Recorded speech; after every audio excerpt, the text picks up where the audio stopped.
Dude, that's a joke. Is this a joke?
Jeez, man, this is ridiculous.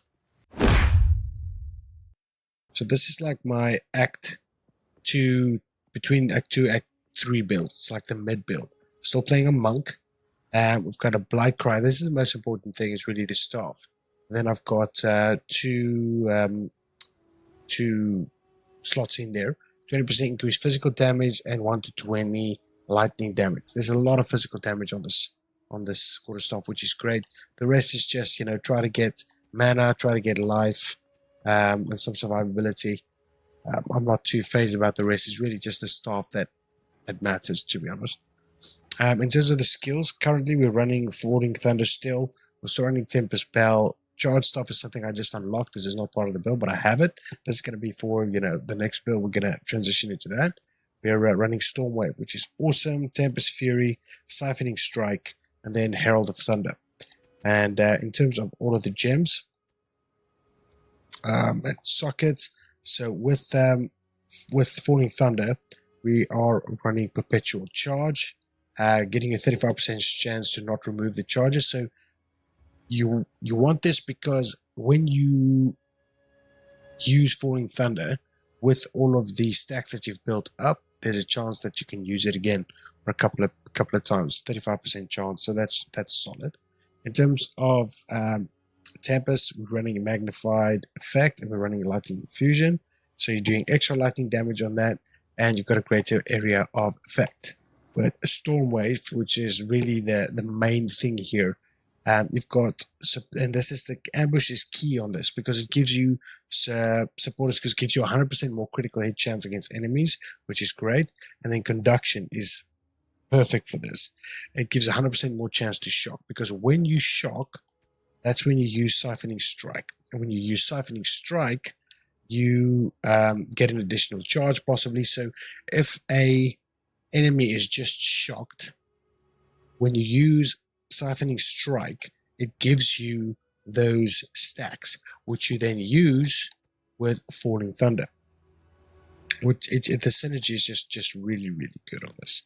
Make sure that you run conduction and ambush.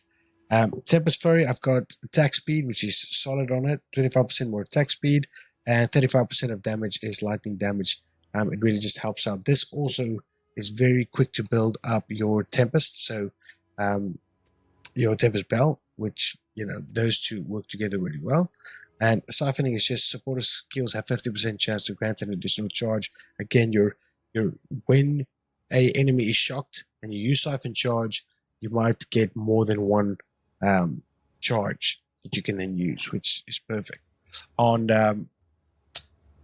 Herald of Thunder, we're running Overpowered, so 50% more stun build up and 500% more stun build up every 5 every 5 shots or every 5th use of this attack, which just boosts it up. So in essence, your kind of like your combinations, you start kind of like your main Stormwave is your main casting thing, is your casting ability. With this, you create like 100% chance to shock, and as soon as someone is shocked, you go and you use a Siphoning Strike. And when you use Siphoning Strike, you get your charges, and then you fill up with Falling Thunder, which is really, really strong. So you get people shocked, or you get zombies or whatever shocked, you use Siphoning Strike, and you got your stacks, and you can use Falling Thunder. And then Tempest Bell works together with Tempest Fury.